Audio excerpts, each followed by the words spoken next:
Magandang araw mga kaibigan. Pag-usapan natin ngayon, bigyan ng reaksyon itong post ang balita ngayon. Las Cañas ipinapa-aresto. Okay? Naglabas ng warrant of arrest ang Regional Trial Court, Branch 10, Davao City, laban sa dating pulis na si Arturo Las Cañas para sa mga kasong cyber libel, murder at attempted murder. Noong Hunyo 9, 2025, iniutos ang kanyang pag-aresto sa kasong cyber libel sa ilalim ng cybercrime law na may piyansang 48,000 pesos. May mas mabigat pang kaso si Las Cañas na murder na walang piyansa at dalawang attempted murder na tig 120,000 ang piyansa. Inatasan ang mga otoridad na isagawa ang pag-aresto sa loob ng 10 araw. Si Las Cañas, retiradong pulis at umaming kasapi sa Davao Death Squad, ay tumistigo laban kay dating Pangulong Rodrigo Duterte at nananatiling pugante. So, una, buhay na buhay pa ang hustisya sa ating bansa.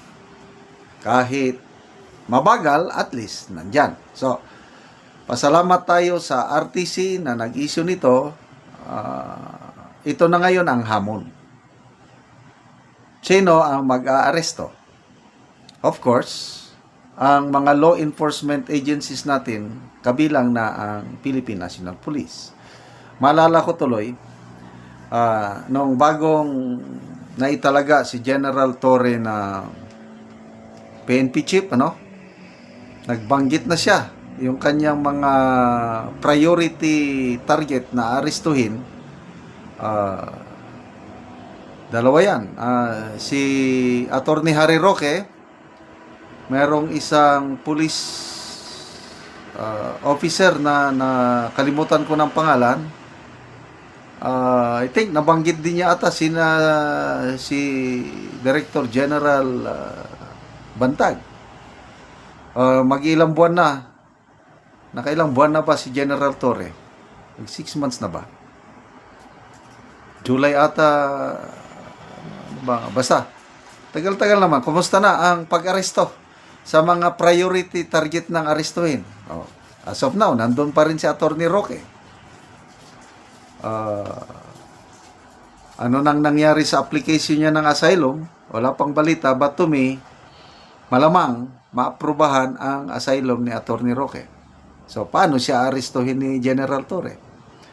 Tapos si General Bantag, paano nila aarestuhin si General Bantag? May nakausap akong pulis nga taga Cordillera. Tinanong ko, kumusta na si DJ Bantag? Meron siyang isiniwalat sa akin, kaya lang hindi ko pwedeng sabihin sa inyo. Basta, natuwa ako sa balitang ito galing sa isang pulis na na-assign sa Cordillera region. So, dito ngayon, 10 days. Maaresto kaya ng Philippine National Police? Nasaan na si Las Cañas? Last year, I'm not sure kung si Las Cañas ba o si Matubato, yung umalis na sa Pilipinas at nandun na sa ibang bansa. Bakasya na ito si Las Cañas. So, paano nila ngayong aarestuhin? Baka itong si Las Cañas, yan ang hinahanda ng prosecution na magtistigo laban kay PRRD sa The Hague, ICC. So kung gagawin nilang testigo sa ICC si Las Cañas, magagamit ito ng depensa, itong warrant of arrest ng Philippine Court. So pabor ito kay PRRD. Kasi credibility ng witness nila. Yung pala dito sa Pilipinas may kaso, cyber libel, libel, murder at attempted murder. Mabigat yan. 3 kaso.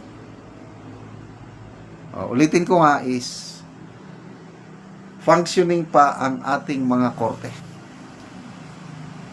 So, ito lang nagpapatunay nga hindi dapat litisin si PRRD sa ICC.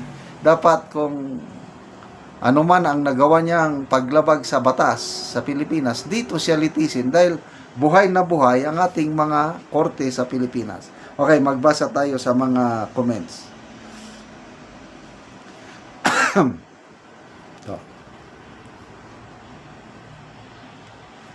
Merlin Ramiro.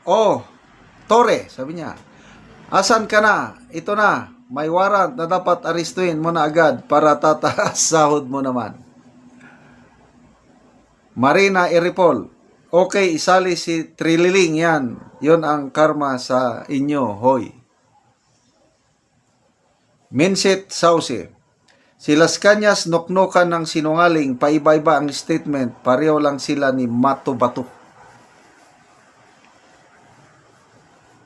Ano pa? Angelito Agaluno. Ngayon, tawagin mo ang amo mong si Trililing. Magkasama pa kayo sa Oblo. Zan Santiago. Nandun sa safe house. Siguro ni Virus. Yan, nagtatago. Azer Tibon. Huli na kayo. Wala na dito si Las Cañas. Andun na. Hawak ng ICC. Yun na nga. Yung last year. Naibalita. Wala na siya dito eh. Nasa labas na ng bansa. Although hindi nabanggit kung saang bansa siya nagtatago, baka ulitin ko, isa siya sa mga hinahandang magtistigo laban kay PRRD sa kaso sa ICC. Which is, this is a good development, ulitin ko, masisira ang credibility ni Las Cañas kung magtistigo siya sa ICC.